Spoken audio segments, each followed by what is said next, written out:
Hi, and welcome to Buckingham News. This is Shanvi Kanijan. Our top stories. Anthony Sheldon talked about the university's zero-tolerance drug policy. Firefighters in Milton Keynes perform exercise drills all in the aid of fundraising. Matt Harris guides us through the process of fajita making for Cinco de Mayo.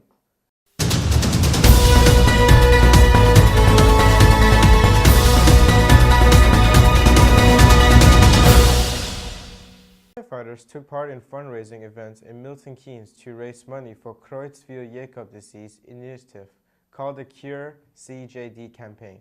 Camilla Zingari has the story.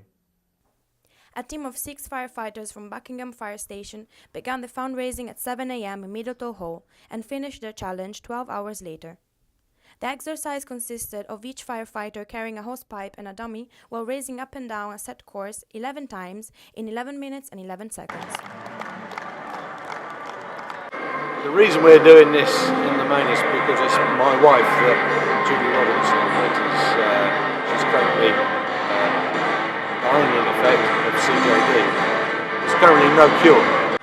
By the end of the year we would have raised in the region of £60,000 worth of various activities that we've done over the last few years. The firefighters demonstrated to the public the fire ground assessment to promote health and well-being within the service, in the process raising more than £44,000 for the Cure CJD campaign. The event has been a success in raising money and awareness for CJD. They also raised awareness on what firefighters go through and in creating a bond between them and the community. This is Camilla Zingari for Buckingham News. The University of Buckingham is hoping to become a drug-free campus through the use of zero tolerance and support of those impacted. Suki Sagu has more. Anthony Sheldon, the Vice-Chancellor of the University of Buckingham, announced his intention of moving towards a drug-free campus. But what does this actually mean? Making us the worst country for asthma deaths in the EU. It's a bit frowned upon, so if you want to do it kind of in, your own way and kind of not too obviously and not in a way that affects your work or your, other people. So it's not punitive, it's more just advisory and it's about a culture. I think the moment that, if we, and by the way, I want to do all this with students, and by the way, many students do think the same way that I do, but they're the kind of students who feel reluctant to stand up because it's not cool to do that. It's a problem that all universities are currently facing. Drugs are becoming more accessible to their students. This is only part of the reason why Anthony Sheldon wants to try and get a drug-free campus. I know that many people will always take drugs here, even if they sign a contract, and that's fine. But I just think that I'd like the message to be here is just think what you're doing, think again, and you don't have to do it. And that, but also it's a lot about giving them. The most important part is that the university is not moving against its students. It's there to support them. This is Suki Sagu for Buckingham News. Why there is a huge need to increase asthma awareness following World Asthma Day, an annual event created by GINA Global Initiative of Asthma, which this year took place on Tuesday, the 2nd of May, a day dedicated to asthma prevention, diagnosis, and treatment. Christy Thomas has more. Asthma is a respiratory condition marked by attacks of spasm in the bronchi of the lungs, which may feel like something is squeezing or sitting on your chest, giving you shortness of breath. 5.4 million people suffer from asthma and are being treated in the UK. However, UK deaths from asthma has seen a 20% increase over the last 5 years. 1,200 people are recorded as dying from asthma a year.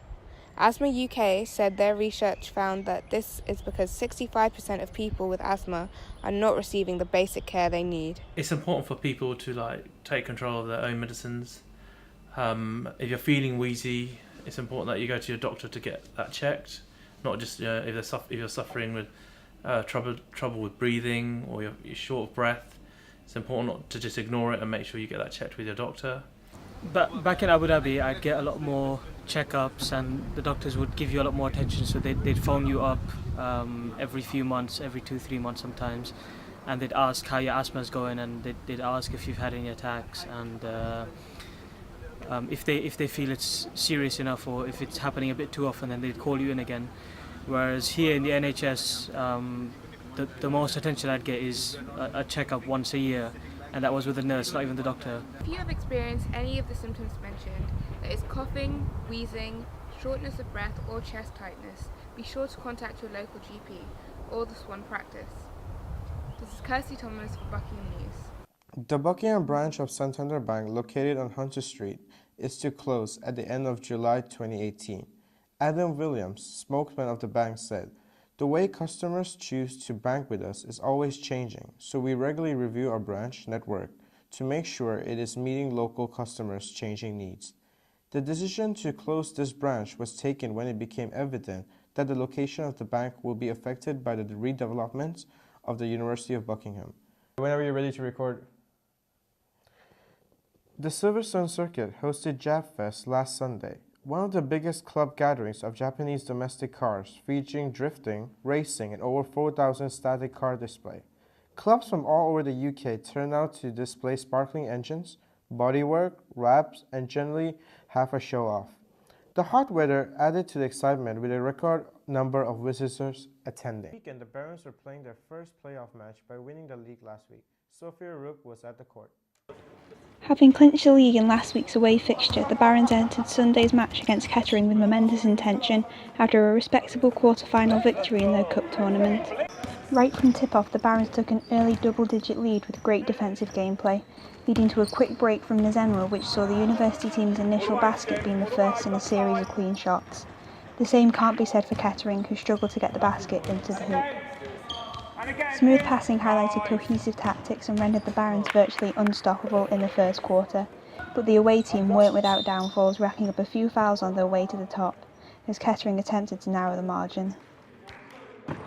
Kettering began the second quarter with a clean three, with this swing the game. However, history repeated itself with another foul on number 9, but the Barons' quick tempo continued to be too overbearing for their opponents, and by the half-time whistle they had gained themselves a 30-point lead. In the third quarter, selfless play from key Barons players further strengthened team cohesion, as their solid ball movement led to numerous open shots, many of which were capitalised on. As the game progressed, the Suns had their hands full on the defence, gambling on a variety of possessions as many Barons were able to contribute effectively on the offensive side of the ball. In the final period, the Barons refused to take their foot off the pedal, storming to a 101-46 victory and leaving them undefeated in the league. In good spirits, the Barons head into the Cup semi-final fixture next week against the Brackley Warriors. This is Sophia Rook for Buckingham News. It's Cinco de Mayo, and what better way to celebrate than with Matt Harris cooking his very own fajitas.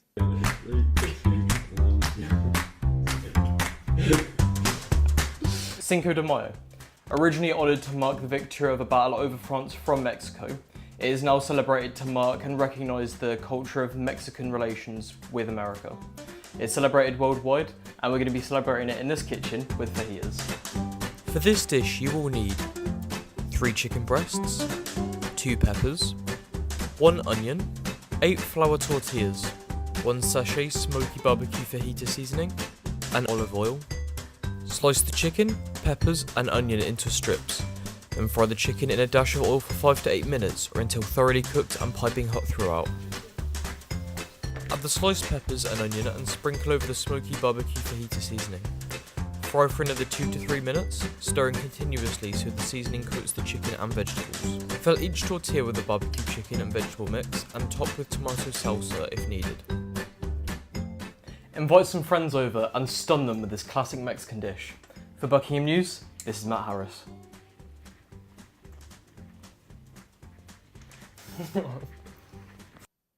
Thank you for watching Buckingham News.